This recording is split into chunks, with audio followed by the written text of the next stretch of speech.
ছোট্ট আরাবির নিষ্পাপ দুটি চোখ খুঁজে চলেছে শুধুই বাবাকে। বাবার ছবিখানি বুকে নিয়ে অপেক্ষা করছে কখন ফিরবে বাবা, কিন্তু বাবা যে তার হারিয়ে গেছে চিরতরে। বৈষম্য বিরোধী ছাত্র আন্দোলনে অংশ নিয়ে ঢাকার মিরপুরে ছাত্রদের পানি খাওয়াচ্ছিলেন মাসুদ রানা। হঠাৎই মাথায় এসে লাগে প্রাণঘাতী বুলেট। মাটিতে লুটিয়ে পড়েন মাসুদ রানা।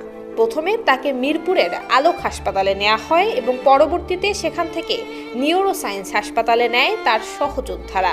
সেখানেই মৃত্যুর কোলে ঢলে পড়েন মাসুদ রানা। 5 তারিখে বেলা 5:30টায় গুলি লাগছে। 5 তারিখে রাত 1:15 মারা গেছে নিউরোসায়েন্স হাসপাতালতে। সেখান থেকে আমরা অ্যাম্বুলেন্স থেকে নিয়ে এসে বাসায় নিয়ে এসে তাকে দাফন কাজ সম্পন্ন করেছি।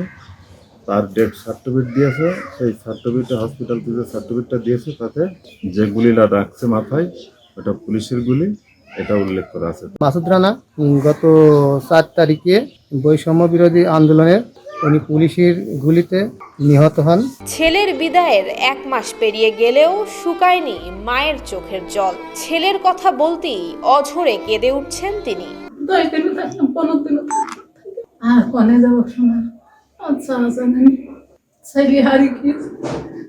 থাকে না, সকলদিন বাবা খুঁজছে, রাত হলে ঘুমায় না, সারা রাত কান্দে, মেয়ে কান্নাকাটি করে।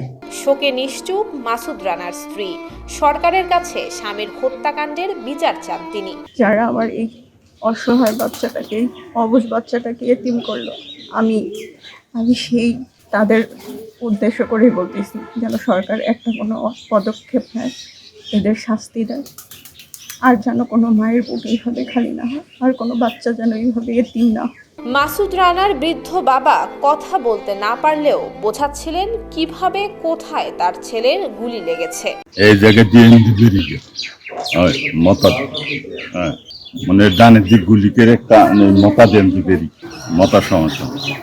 মাসুদ রানা ঢাকার মিরপুরে একটি বেসরকারি কোম্পানিতে চাকরি করতেন। 4 আগস্ট বৈষম্য বিরোধী ছাত্র আন্দোলনে অংশ নিয়ে পুলিশের গুলিতে নিহত হন তিনি। এরপর তার মরদেহ গ্রামে এনে দাফন করে তার স্বজনেরা।